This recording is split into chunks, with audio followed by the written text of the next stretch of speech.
Good morning from Luxemont Lake on the Luxemont complex. Fished last night as my first night. I'm fishing in the swim called Virgin, and I've got one during the night. It's an upper 20 common, pristine fish as you'd imagine, probably not being caught. I'll let you have a quick look at this fish and then I'm going to show you around the lake and the facilities and things like that.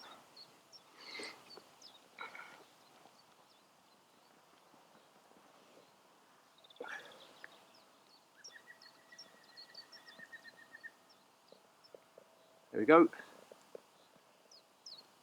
Oh, it's a bit lively. Yeah, not one of the monsters of the lake, but it's a good start, and hopefully there'll be some more to come. I'm going to do another night or two on here, see if I can get one of the bigger ones to show you. Right, let's go for a wander.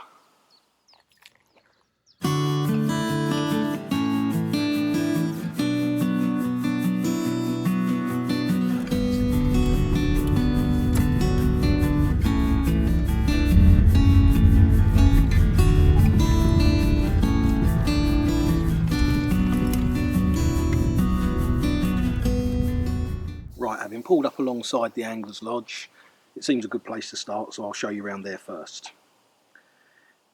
Inside you'll find that you've got a freezer for your bait, a tall fridge for all of your food and things for the week, oven, microwave, sink obviously, everything you're going to need. You can use any of the facilities in there. Andy will also use those to cook if you've decided to go for the food package, but it's yours to use in between him using it as much as you need to. You can also use it for your storage, and there's charging points in there for mobile phones. There's USB ports. There's also several double plugs in there for plugging in bait boat batteries, etc. Also in the Angler's Lodge you'll find the shower room. Obviously your usual things in there: toilet, sink, mirror to make yourself look pretty, and a nice clean shower to clean off that fishy smell once you've caught a few.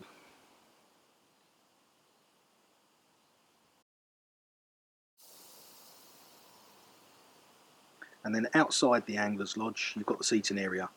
If you decide to take the food package and you want to come round to the lodge to eat your dinner, you can sit there and eat it, or if you just want to sit there for an afternoon or an evening and chill and have a bit of a break from the fishing, you're welcome to come over, sit under there, especially if it's chucking it down with rain. It's a good place to hide and have a beer with your mates. There's also a barbecue area there as well, so if you want Andy to do a barbecue for you one evening, just ask him. He can do that as part of the food package, or do that separately if you'd like that. And then right alongside the Angler's Lodge you've got the Bailiff's Lodge itself with the decking out the front. The Bailiff's Lodge is where Andy will be should you need anything, so if you do, you can go and knock on the door there and he'll be there. If not, he'll be buzzing around the lake working or whatever. Okay, so to the swims. We're going to drive past Andy's Lodge, down to the end of the track, and come to the last swim on the lake, which is known as Red Tree. Now, as Red Tree is the last swim on the lake, you get the whole bay to yourself down to the left-hand side, and the fish do like getting down there as well. You can catch them close in, all the way across to the reeds on the far side.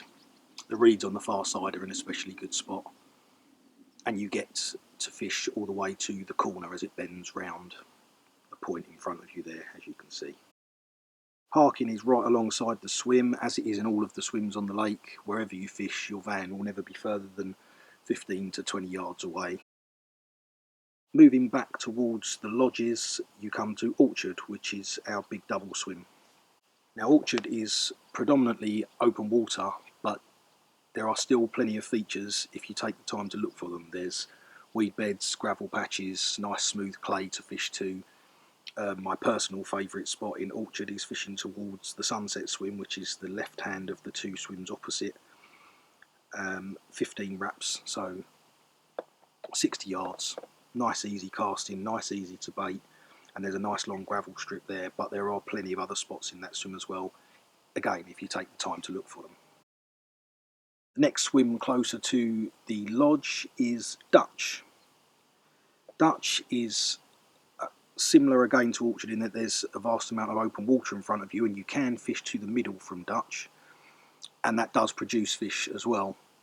But don't ignore the margins, as both left and right of Dutch both produce fish quite regularly.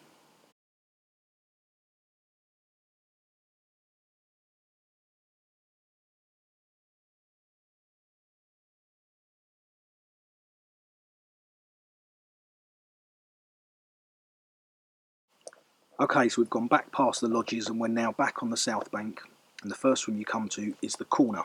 Corner's a very intimate little swim. You do have literally just that, the corner to fish into, but there's still plenty of room, and the fish get right tucked in the left-hand margins, all along the reeds that you can see, and you also get the nearest corner of the plateau where the willows are in the water, out to the right of the swim. Plenty of options still, and a very productive swim. Smack bang in the middle of the south bank is the plateau swim. Andy's fishing there at the moment. You can see his rod's in the swim.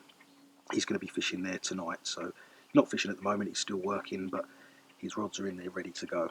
Obviously, as the name suggests, in front of the plateau swim is the plateau itself, and at this time of year, it's late March at the moment, the plateau is well underwater, but it does break the surface on hot summers when the water drops especially low.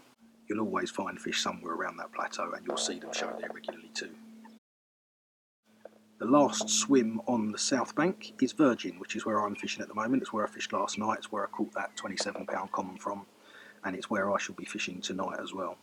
All of these swims all have things to fish to. In this particular swim, I'm fishing 35 yards straight in front of me on a strip of gravel. I've got one rod on the gravel and one rod just off of the back of the gravel spot. And the right hand rod, which is where I caught the fish last night, is just off the edge of that overhanging tree down the right margin. Produces an awful lot of fish. Okay, so moving round the corner of the lake, we come to frogs. Frogs is another quite intimate swim where you've got the left-hand corner all to yourself. The tree that you can see overhanging there on the left-hand side produces an awful lot of fish. I've caught a lot there myself. And the nice thing about this swim is it's all very close in fishing. Realistically, 25 yards out is plenty far enough. You will see the fish there. They do get in there whether the wind's blowing in there or not, so don't rule it out even if the wind is hacking up the far end as it is today. Next along is middle swim. Again, open water swim, being almost opposite Dutch, you can fish out to the middle from this swim, and the fish do like it out there. I don't tend to fish that far out when I'm fishing in this swim because there's a nice gravel patch that's at somewhere around 70 yards. I tend to fish 2 rods to that, and then down to the left you've got the other side of the plateau hump type thing that you can fish to from frogs as well. So options both side of you, and again, don't ignore the left hand margins, the fish do get down there. And the last swim on the lake, sunset, obviously because it is the best swim to view the sunset and take sunset pictures from out on the end of the pontoon. The other great thing about this swim is if you're not a great fan of the sun like me, you do get excellent shade throughout the day, right through the summer. Now you've got plenty of features with weed beds and gravel and smooth bottom out in front of the swim, but probably the most attractive feature in this swim is to the right, where you've got the big corner that runs into the reeds. Right, so that brings us to the end of the tour of Luxemont. Hope you enjoyed it. If you would like to book, again, go onto our website, which is levageon.co.uk, or you can go onto our Facebook page or Instagram page, which is Levageon Lux. We're doing special prices at the moment because of the whole COVID thing, so keep an eye on our Facebook page for those. And yeah, plenty of availability still for this year, and we are now taking bookings for 2022 as well. So yeah, hope you like what you've seen, and I'm going to go back, get the rods out for my last night, and see if I can catch another one to show you before I head back for England. Thanks for watching.